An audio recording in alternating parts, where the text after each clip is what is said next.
So what insights have you discovered about that scene? Let's get back on it. I think that at this point that I'm at, my mom had the right response. If I were in her shoes at that time, that's the response that I would have had. Can you see that you didn't have rejection without acceptance simultaneously?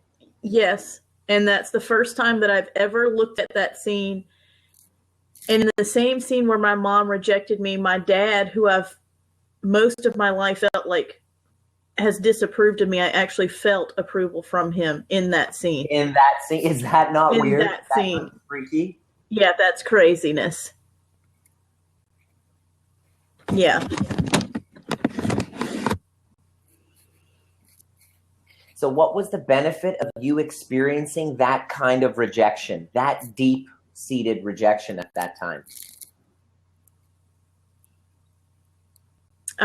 Again, so I would say that subconsciously it began my journey towards a relationship with God rather than religion and worried about what people think, because that was my life. I spent my whole life trying to please a church member or this person or that person. And subconsciously. So did it break you free from the subordination of that church? Yes. And it also began breaking the subordination to my parents.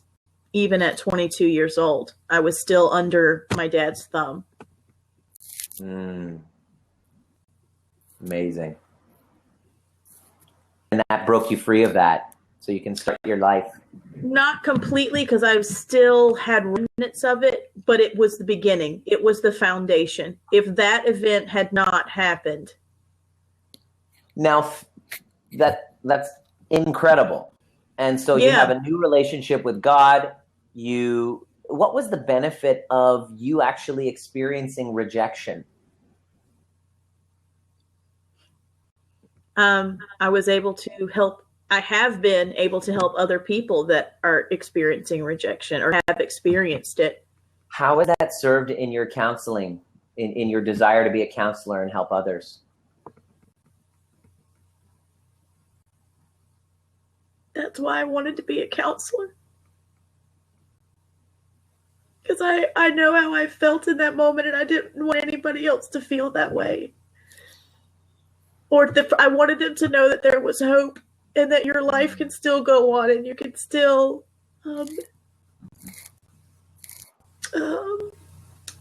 be free, even though other people don't accept you. Can you see you had the ultimate non-acceptance, that you survived? And it brought you Absolutely. And it brought you and your daughter stronger together.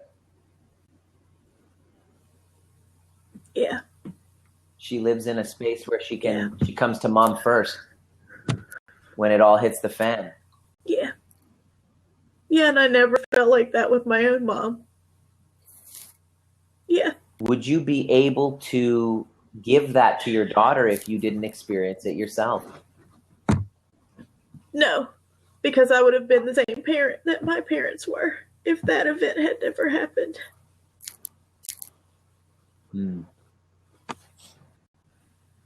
Now, throughout your life, what's been the benefit of you fearing rejection? Let's look at some of the benefits. I know you're resenting it, but when you fear other people's opinions, there's got to be some positives to it too. Let's look at some of the positives of you actually fearing rejection. What does it force us to do when we are fearing rejection or seeking approval? What is that? And look at your values and look at your superpowers. What was your superpower again? Making others feel comfortable. How did your fear of rejection and your desire for approval serve in making others feel comfortable? Well, honestly, it forced seeking approval and fear of rejection. You learn how to read people really, really well. And how did that serve you as a counselor?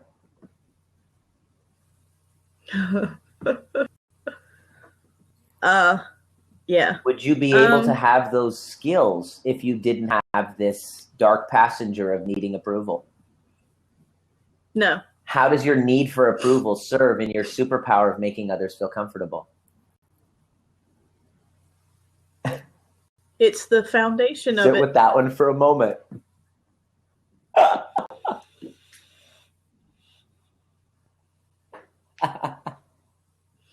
I kind of thought that was a bad thing, Nima. That's Right. not a bad thing.